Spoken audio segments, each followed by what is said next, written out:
Sir నమస్తే అండి. మీరు ఏం చేస్తుంటారు? నేను బిజినెస్ అండి. బిజినెస్ చేస్తుంటారు. ఓకే సార్, కూటమి ప్రభుత్వం అధికారంలోకి వచ్చి 22 నెలలు అయితే కంప్లీట్ అయిపోయింది. అసలు ఎలా ఉందంటారు చంద్రబాబు నాయుడు గారి పాలన అనేది? పాలన అయితే బాగానే ఉంది, అంతా బాగానే ఉంది. కానీ ఇప్పుడు కొంచెం మీరు వదలండి. పాలన బాగానే ఉంది. కొద్దిగా ఇప్పుడు పెన్షన్లు ఒకటి కొద్దిగా పెంచాల్సిన అవసరం ఉంది. వేస్ట్ ఏమైనా ఉంటే కనుక వాటిని తీసేసి నిజాయితీగా నిజంగా ఎవరైతే బాధితులు ఉన్నారో ఆ బాధితులకు మాత్రం న్యాయం చేయాల్సిన అవసరం ఎంతైనా ఉంది. ఏమైనా తీసేయాల్సిన అవసరం నిజంగా ఫేక్ ఉంటే కనుక ఫేక్ తీసేయండి, ఇబ్బంది ఏం లేదు. కానీ నిజాయితీగా కొంతమంది మాత్రం సఫర్ అవుతున్నారు. వాస్తవంగా వాళ్ళకు మాత్రం నిజాయితీగా ఆఖరికి తెలుగుదేశం పార్టీలో ఉన్ని వాళ్ళు కూడా ఏది నిజాయితీగా ఉన్నవాళ్ళు కూడా రాని వాళ్ళు ఉన్నారు. నిజం క్వాలిఫై పర్సన్ నుండి కూడా రాని వాళ్ళు మాత్రం ఉన్నారు. అది నా దృష్టికి నేను పరిశీలన చేసినట్టు కూడా ఉన్నారు. ఓకే సార్, ఇప్పుడు 22 నెలల్లో రాష్ట్రం అనేది అభివృద్ధి పదంలో కాకుండా తిరోగమనంలో ఉందనేది ముఖ్యంగా వైసీపీ నాయకుల వాదన.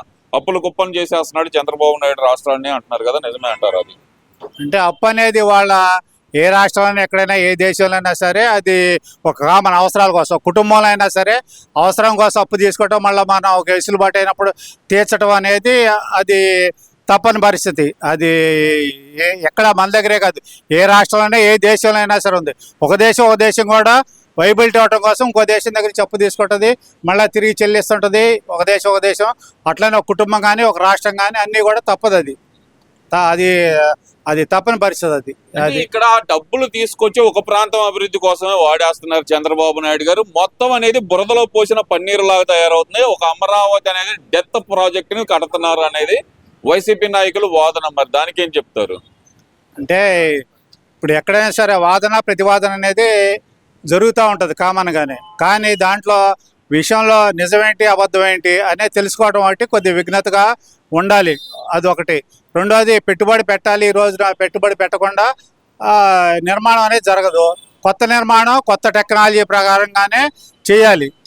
అట్లా చేసేటప్పుడు కాస్ట్ అనేది పెరుగుతుంది. పాత నిర్మాణాలు పాత కాస్టు, దాని కొత్త నిర్మాణం ఇప్పుడు వచ్చే టెక్నాలజీని అనుగుణంగా నిర్మాణం చేయాలి. అప్పుడు చేసేటప్పుడు కొత్త నిర్మాణం కొత్త టెక్నాలజీ ఉపయోగించేటప్పుడు కాస్ట్ అనేది సహజంగా పెరుగుద్ది కాబట్టి ఎప్పుడు 5 ఏళ్ల క్రితం 20 ఏళ్ల క్రితం అంత జరిగింది, ఇప్పటికింత ఇదంటే ఇప్పుడు ఒక వ్యక్తి ఆదాయం, ఒక వ్యక్తి పంట కూడా అంతే. మా చిన్నప్పుడు 15 బస్తాలు 12 బస్తాలు పండేది బండి, ఇప్పుడు 30 బస్తాలు పండుతుంది పంట. అదే పొలం మళ్ళీ పొలం విస్తీర్ణం పెరగల. ఎందువల్ల పెరుగుతుందంటే ఆ విత్తనాల్లో సైంటిస్టులు విత్తనాలు మార్పు చేసి కొత్త చేయబట్టి అంత గ్రోత్ వచ్చింది అదే పొలంలో నుంచి అంత ఇది. అట్లానే ఈ టెక్నాలజీని ఉపయోగించుకునేటప్పుడు నిర్మాణ వ్యయం కూడా పెరుగుతూ ఉంటుంది. దాన్ని మనం తప్పు పట్టాల్సిన అవసరం లేదు. దాంట్లో మన రాష్ట్రానికి అంత పెద్ద రాజధాని అవసరమా అనేది వైసీపీ నాయకులు వాదన. మరి దానికి ఏం చెబుతారు?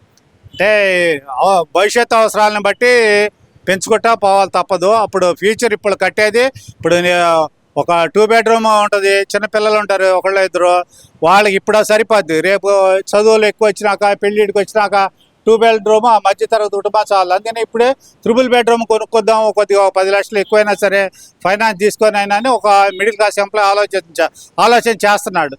అట్లానే మామూలుగా ప్రభుత్వాలు కూడా, అంటే ఇక్కడ మన ప్రభుత్వం వచ్చాడు ఇంకో ప్రభుత్వాన్ని కూడా దాని కాదు, ఏ ప్రభుత్వాలైనా సరే కొత్త నిర్మాణం కొత్త భవిష్యత్తు కోసం చేస్తారు. ఇదే మనం ఒక 15-20 సంవత్సరాలు తీసుకుంటే తమిళనాడు గవర్నమెంట్ కూడా కొత్త నిర్మాణాల్లో కొత్తవి కూడా చేసింది.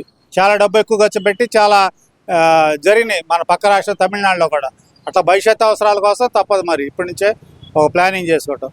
పోతే మీరు అడిగిన దాంట్లో ఇట్లా నిర్మాణం పెద్దది ఇట్లా చేసుకోవటం అన్నారు. ఇంకొకటి దీనికంటే అట్లా ఒక రాజధాని నిర్మాణంతో పాటు ఒక సిటీలో ఉంటాయి ప్రతి టౌను. మన సపోజ్ ఇప్పుడు గుంటూరు టౌన్ ఉంది, లేకపోతే మన పక్కన విజయవాడ ఉంది. విజయవాడ 1 టౌన్ వెళ్ళండి, లేకపోతే గుంటూరులో కొత్తపేట వెళ్ళండి. నేను చిన్నప్పటి నుంచి వెళ్తున్నాను. ఒక వైద్యానికి కానీ, లేకపోతే విజయవాడలో అయితే ప్రతి వస్తువు కొనుక్కోవడానికి ఆ 1 టౌన్ కానీ. ఒక ఇల్లు నేను చిన్నప్పటి నుంచి మా నాన్న తీసుకొని వెళ్ళాడు. ఇప్పుడు నేను మా పిల్లల్ని తీసుకుని వెళ్తున్నా.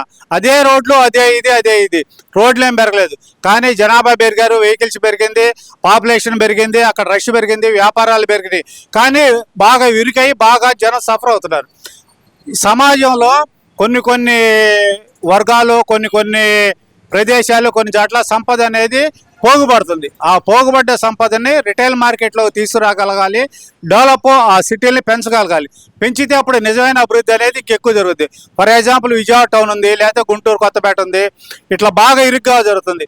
ఈ ఉన్నటువంటి సంపద మొత్తం చాలా సంపద కొన్ని వర్గాల్లో పోగవుతుంటుంది. ఆ పోగుపడ్డ సంపదని బయటికి తీసుకురావాలంటే మనకి పక్కనే ఉంది, ఇట్లా ఒక చుట్టూతా రూరల్ 4 పక్కల ఏదో పక్కన రైతుల దగ్గరికి వెళ్ళేసి ఇదిగో నాకు ఒక 500 ఎకరాలు కావాలి నాకు పొలం అని, ఇదిగో ఇది ఒక ప్రైమ్ ప్రైస్, నేనైతే రైతులకు వచ్చే రేటు కంటే కూడా ఒక ప్రైమ్ రేట్ ఇచ్చేసి ఇంత రేట్ ఇవ్వండి నాకు అది తీసుకొని ఒక 500 ఎకరం అట్లా ప్రతి టౌన్లో ఉంది ఈ సమస్య. ఆ టౌన్కి దగ్గరలో ఉన్నటువంటి ఒక ఊరు 4 ఏపుల్లో ఒక ఊరే నేను చెప్పను, ఆ 4 పక్కలు ఏదో పక్క వెళ్ళి ఒక 500 ఎకరం రైతుల దగ్గరికి వెళ్ళి తీసుకొని ఇదే ల్యాండ్ పోలింగ్ ఇక్కడైతే ఎట్లా రైతులకి ఇది చేశారో దాన్నే ఇచ్చేసి ఇస్తాను, నేను 500 ఎకరం నాకు ఇవ్వండి, ఎకరానికి ఎంత ఇస్తాను ప్రైమ్ రేట్ అని చెబితే రైతులందరూ ఇస్తారు. ఇక్కడ ఈ టౌన్లో ఉన్నటువంటి ఎక్కడైతే ఇరుగ్గా ఉన్నదో వాళ్ళందరినీ ఆ బిజినెస్ పీపుల్ కానీ డాక్టర్స్ కానీ వీళ్ళందరి దగ్గరికి వెళ్ళి ఇదిగో మీరందరూ ఇక్కడ పబ్లిక్ సఫర్ అవుతున్నారు, మీరు సఫర్ అవుతున్నారు, మీకు ఇక్కడ పలానా చాట్ ఉంది, మీకు ఎకరానికి ఇంత రేటు ఇంత ఇస్తాం. ఎకరానికి ఇప్పుడు అక్కడ ఫర్ ఎగ్జాంపుల్ 1 కోటి రూపాయలు పెట్టి గవర్నమెంట్ కొంటుంది రైతుల దగ్గర నుంచి, అక్కడ నిజంగా 30-40 లక్షలు అనుకోండి, 1 కోటి పెట్టి కొనమండి, రైతుకు న్యాయం జరుగుద్ది. వీళ్ళకి అరెకరం ఇవ్వమనండి, అరెకరం 1 కోటి రూపాయలు చెప్పండి.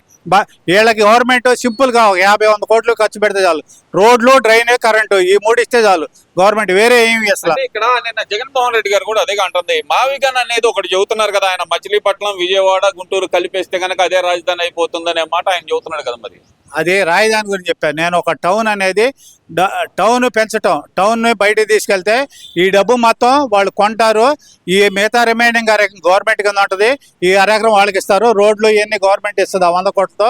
ఈ డబ్బు మొత్తం బయట కొంటారు కాబట్టి ఇది మొత్తం రైతుల దగ్గరకు వస్తుంది, అది మొత్తం హాస్పిటల్ కడతారు, షాపులు కడతారు, అన్నీ కొడతారు. అప్పుడు మొత్తం ఈ డబ్బు అంతా రిటైల్ మార్కెట్కి వస్తుంది. రిటైల్ మార్కెట్ అప్పుడు ఎలక్ట్రీషియన్ పని దొరుకుతుంది, పంబరీ దొరుకుతుంది, పెయింటర్ దొరుకుతుంది, టాపీ మేస్త్రి దొరుకుతుంది, అన్ని వర్గాలకి కింద స్థాయిలో పని దొరుకుతుంది. ఒక 3 ఏళ్ల పాటు పని జరుగుద్ది. రిటైల్ మార్కెట్లో కొన్ని వేల కోట్ల రూపాయలు వస్తాయి. వచ్చినప్పుడు రిటైల్ మార్కెట్లో ఎప్పుడు డబ్బు వస్తుందో విపరీతం డంప్ అవుతుందో జనంలో పబ్లిక్ అసమ్మూర్తి లేకుండా మంచిగా ఒక జనం గ్రో బాగా వస్తుంది. ఇప్పుడు చాలా సింపుల్ గా చెప్పాలంటే జగన్మోహన్ రెడ్డి గారు చెప్తుంది కూడా అదే, మావిగన్ అనే మాట ఆయన చెబుతుంది ఏంటంటే కనుక ఇక్కడ ఒక నగరాన్ని నిర్మించే బదులు 3 నగరాలు ఉన్నాయి కదా, మనం వాటిని కలిపేస్తే పోయిద్ది కదా అంటున్నాడు. మరి ఆయన అంటే 3 నగరాలు అనేది ఎప్పటి నుంచో గత 70 సంవత్సరాల నుంచి పెరుగుతా డెవలప్ అవుతానే ఉన్నాయి కొత్తగా. అదిగాక ఈ నగరాలు మీరు చెప్పినటువంటి ఈ కోస్టల్ ఏరియాలో ఎక్కడి నుంచైనా సరే గవర్నమెంట్ తీసుకొని బిల్డింగ్ కట్టాలంటే 10 కోట్ల రూపాయలు లేనిదే ఏ రైతు ఇవ్వడు. మరి 10 కోట్లు ఒక్కొక్క రైతుకు ఒక ఎకరం ఒక బిల్డింగ్ కోసం అని చెప్పి 1 ఎకరం కావాలి ఒక బిల్డింగ్ కట్టాలంటే, ఎందుకంటే ఆ చుట్టూతా ఇచ్చాలి. కానీ ఆ 1 ఎకరం కొనడానికే 10 కోట్ల రూపాయలు అవుద్ది. అంత ఇన్వెస్ట్ చేయడానికి దాని మీద ఇంకా చాలా 2-3 రెట్లు చాలా ఎక్కువ ఖర్చు అవుద్ది. అంత భూమి కూడా దొరకదు, అసలుకి దొరకదు. మరి మావిగన్ ఏమంటారు సార్? మరి జగన్మోహన్ రెడ్డి చెప్పింది ఏకీభవిస్తారా దాంతో? మరి అంటే అక్కడ ఇప్పుడు ఎవరి దోషిన పేరు వాళ్ళు పెట్టుకుంటారు. అటు ఏకీభవించడం విభేదించడం అనే కంటే కూడా అది సాధ్యమా అసాధ్యమా అనేది ఫస్ట్ మనం చూడాలి. అది పాసిబుల్ కాదు, ఎందుకంటే ఇది చాలా ఖరీదైనటువంటి కూడుకున్నటువంటి విషయం. దీనికంటే కూడా ఎక్కువ ఖరీదు అవుతుంది. ఇదే మనం ఇప్పుడు ఏ ప్రాంతాలు ఇరుకో ఇబ్బంది కష్టంగా ఉన్నది అనేది మనం మాట్లాడుకున్నామో, ఇంకా ఎక్కువ దీని మీద ఇంకెక్కువ ఇరుకోయి ఇంకెక్కువ ఏమంటారు దాన్ని ఫండింగ్ పెరుగుద్ది. ప్లస్ అసలు చాలా ఇరుకు చాలా సఫర్ అవుతారు పబ్లిక్. చాలా ఇది సాధ్యం కాదు. ఈరోజు ఇదే హైవేలో పోవటానికే చాలా కష్టతరంగా ఉంది. ఎన్ని బైపాస్లు వేసినా కానీ ఇంకా కష్టతరంగా ఉంది. ఈ రోడ్లు ఇప్పుడు హైవేల పక్కన మళ్ళీ ఈ గవర్నమెంట్ బిల్డింగ్లో క్వార్టర్స్లు ఇవన్నీ పెడితే కనుక ఇక చాలా ప్రమాదాలతో కూడుకున్నటువంటి విషయం ఉంది. ఒక విఐపీ వస్తున్నా అంటే ఈ హైవేలు మొత్తం బ్లాక్ చేయాల్సిన పరిస్థితి వస్తుంది. హైవేలు ముందు ఏంటంటే నిత్యం కూడా ఈ రాజధాని ప్రాంతాల్లో విఐపీలు తిరుగుతూ ఉంటారు. అప్పుడు ఈ చెప్పినటువంటి కోస్టల్ బెల్ట్ మొత్తం కూడా విఐపీ కారిడార్ అయిపోద్ది. ఈ విఐపీ కారిడార్లో ఇప్పుడు కూడా నిత్యం వివిఐపీలు తిరుగుతారు. ఈ వివిఐపీలు తిరిగేటువంటి ప్రాంతం మొత్తం కూడా ఎప్పుడు కూడా 24/7 సెక్యూరిటీ జోన్ అయిపోద్ది. ఈ సెక్యూరిటీ జోన్ అయినప్పుడు ఇది మొత్తం నేషనల్ హైవేలు మొత్తం బ్లాక్ అయిపోద్ది. బ్లాక్ అయ్యి తీవ్రమైనటువంటి ఇబ్బందులకు గురి కావాల్సి వస్తుంది పబ్లిక్. Thank you sir.